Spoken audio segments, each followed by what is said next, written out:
how fast the fan is spinning. And that is like freezing cold to the touch. So it probably will help quite a lot with sustained gaming performance. Oh, it is actually also cooling my hands from the sides.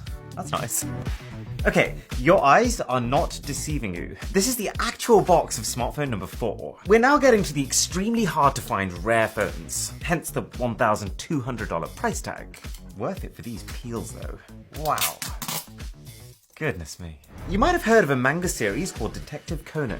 It's literally been running since 1996, hugely popular in Japan. And this building you're looking at is an extremely faithful 3D recreation of the secret detective agency that the main character works from, right down to the coffee shop that they actually use as a disguise. It opens from the top with an insert just containing a couple of manuals. The phone is the next thing you see, but we'll get to that in a minute. Alright, so the second layer has 4 key things. A keyring with a pickle on it, Conan's iconic bow tie, memorialized as a fridge magnet, probably the most elaborate SIM ejector tool that I've ever seen, and then a very custom case with even a custom texture on the inside. But we can go deeper, my friends. And my gosh, this would be heaven for a Conan fan. There's a custom blue and red cable, dare I say suspiciously close to Spider-Man colors, a custom 65-watt fast charger.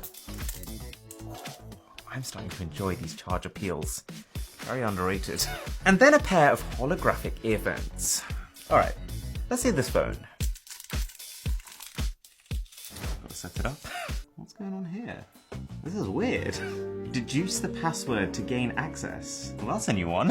So if I click deduce, love is blank, but 0 is start. Is that even English? It says the password is a single digit. 6? Am I being denied access to the phone I just paid $1,200 for? What if I just try 0? 0 is the only other number in there.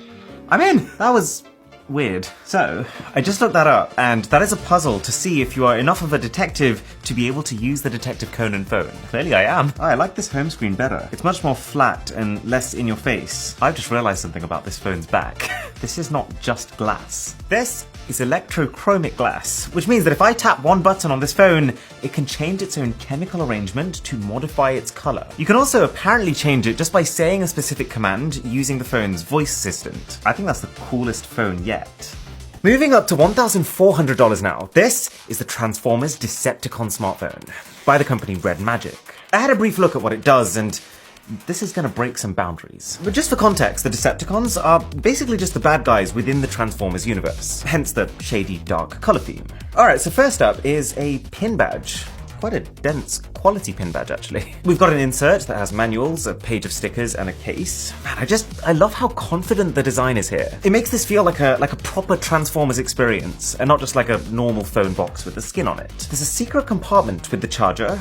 It's incredibly heavy, and it's also the first time I've seen a metallic finish like this. A braided cable beneath that. Again, tons of attention to detail here. I might go as far as to say that this box is even cooler than the Conan box. It even has little metal logos built into it. And then on the other side, another hidden compartment containing what they call a turbo cooler. Again, keeping with the whole metal theme.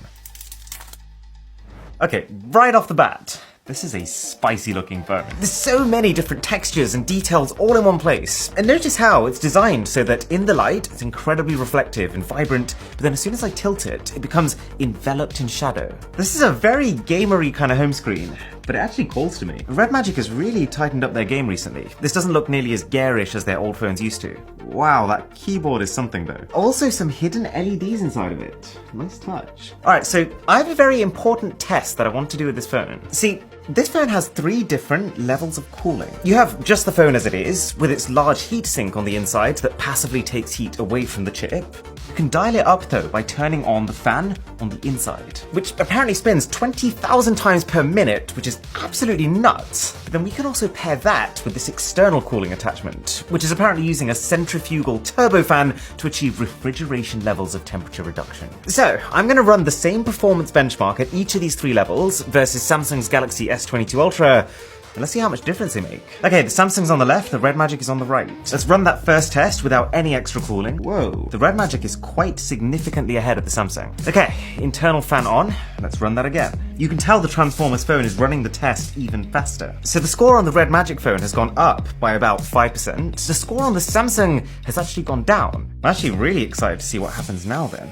Wow, that's such a unit. Wow, the volume of air being pushed out of here is like could dry my hair with this. Round 3. Let's hit it. Okay, the gap now is just crazy. Oh my god. The Samsung score